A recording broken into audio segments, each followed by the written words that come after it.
Assalamualaikum warahmatullahi wabarakatuh. Hello everyone. Good morning. How are you today? I hope all of you are in good condition.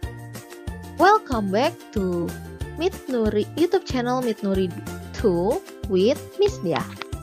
Hari ini kita sama-sama akan belajar tematik tema 1 subtema 2 muatan IPS. Sebelum mulai belajar, mari sama-sama kita mengucapkan basmalah. Bismillahirrohmanirrohim.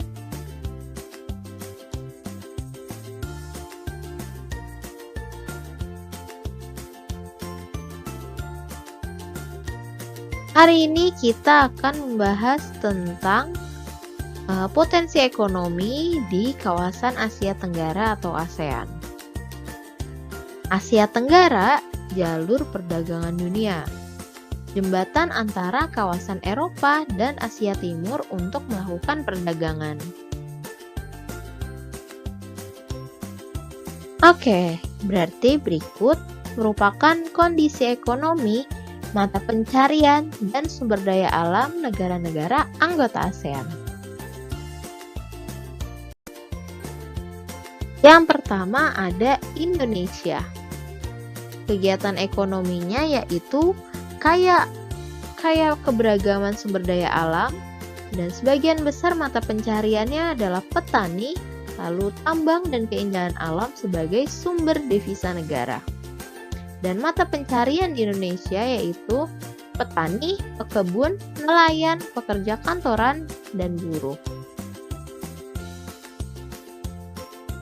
Masih Indonesia, sumber daya alamnya yaitu di dataran rendah terdapat padi, sayuran, jagung, dan buah-buahan.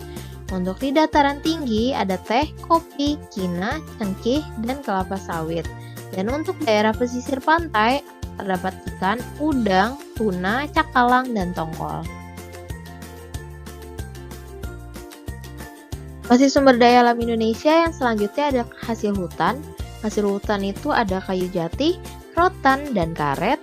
Dan untuk hasil barang tambang ada minyak bumi, gas alam, bauksit, timah, tembaga, batu bara, dan emas. Selanjutnya yang kedua ada negara Malaysia. Kegiatan ekonominya yaitu perdagangan internasional, salah satu kegiatan yang pertumbuhan ekonominya paling pesat. Yang kedua, kegiatan ekonomi utamanya adalah pertanian, pertambangan, dan perindustrian. Mata pencariannya ada petani, pekebun, dan penambang. Sumber daya alam di Malaysia ada hasil hutan yaitu kayu, karet. Nah, Malaysia itu merupakan penghasil karet terbesar di dunia. Lalu pertambangannya ada timah dan perkebunannya ada kelapa, tembakau, teh, dan lada. Selanjutnya Singapura. Kegiatan ekonominya yaitu negara paling maju di ASEAN dan negara yang dikunjungi paling ramai di Asia. Mata pencariannya ada di bidang jasa dan buruh. Sumber daya alamnya ada di bidang jasa yaitu industri tekstil, baja, penyulingan minyak, pakaian, percetakan, dan penerbitan. Dan untuk di bidang industrinya ada pengolahan karet, timah, dan minyak jurong. Yang keempat ada negara Thailand. Kegiatan ekonominya yaitu padi merupakan hasil pertanian terbesar. Nah, oleh sebab itu negara Thailand diberi julukan negara lumbung padi di Asia Tenggara. Lalu penghasil utama sektor pariwisata dan keunikan budaya menjadi daya tarik di negara ini. Lalu mata pencahariannya ada petani, pekebun, penambang, dan nelayan. Untuk sumber daya alam di Thailand sendiri ada di pertaniannya yaitu padi, tebu, tapioka, dan yute. di daerah Sungai Chao Phraya. Lalu perkebunannya ada karet dan kayu jati. Dan untuk pertambangannya ada batu bara, timah, dan gas alam. Selanjutnya, perairannya ada berbagai jenis ikan di Sungai Mekong dan Teluk Siam. Yang selanjutnya ada negara Filipina. Negara Filipina kegiatan ekonominya yaitu negara Filipina merupakan negara kepulauan dan sebagian besar mata pencarian penduduknya adalah sebagai petani. Lalu mata pencariannya ada petani, pekebun, dan bidang jasa. Dan sumber daya alam yang ada di Filipina yaitu di dataran rendah terdapat jagung, sayuran, padi, ketela pohon, dan buah-buahan. Dan untuk di bidang perkebunannya ada tebu, kelapa, abaka, tembakau, kayu, dan karet. Yang keenam ada negara Laos. Kondisi ekonominya yaitu Laos bertetangga dengan Kamboja. Kegiatan pertanian banyak dilakukan di sepanjang aliran Sungai Mekong. Lalu mata pencariannya ada petani, pekebun, nelayan, dan penambang. Dan sumber daya alam di Laos bidang pertanian ada padi, jagung, dan tembakau, dan hasil hutannya ada kayu jati. Lalu di Sungai Mekong terdapat ikan karper dan ikan perch. Lalu di perbukitannya terdapat tambang gipsum, timah, batu bara, seng, dan biji besi. Yang ketujuh ada negara Brunei Darussalam. Kondisi ekonominya yaitu kaya sumber daya alam minyak bumi dan gas. Nah, negara Brunei Darussalam ini memiliki pendapatan per kapita tertinggi di Asia Tenggara. Lalu mata pencahariannya ada pertambangan, buruh industri, tenun, logam, dan petani.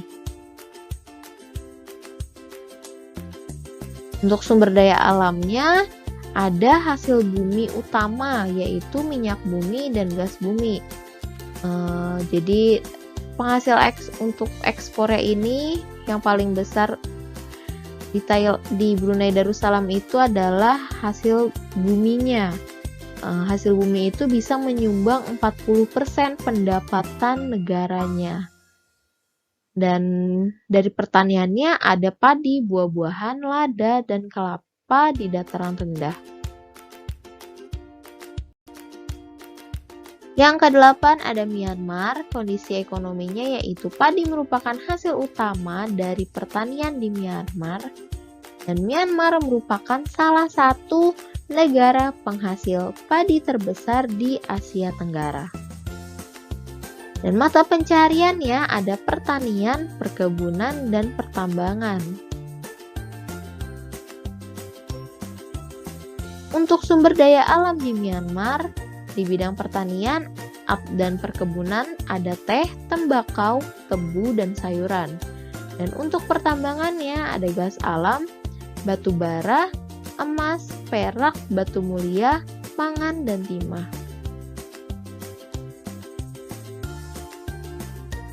Untuk negara Vietnam, yang ke-9 ada negara Vietnam.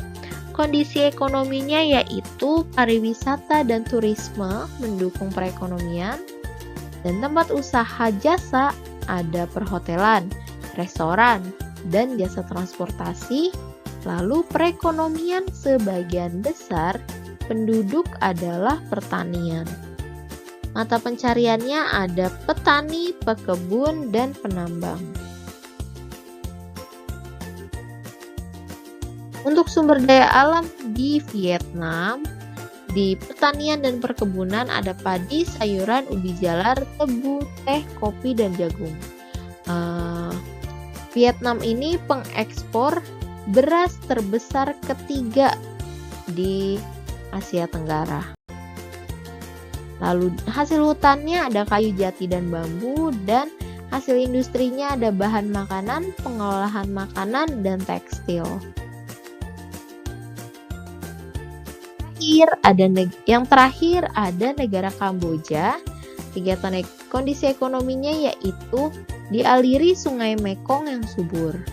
Lalu mata pencarian penduduknya adalah petani, dan hasil pertanian terbesar adalah padi dan karet. Dan mata pencariannya ada petani, pekebun, dan petambak.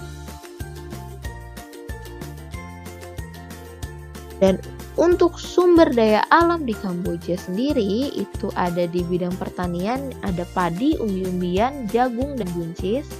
Lalu di perkebunan ada karet dan tembakau. Di perikanan ada budidaya ikan air tawar.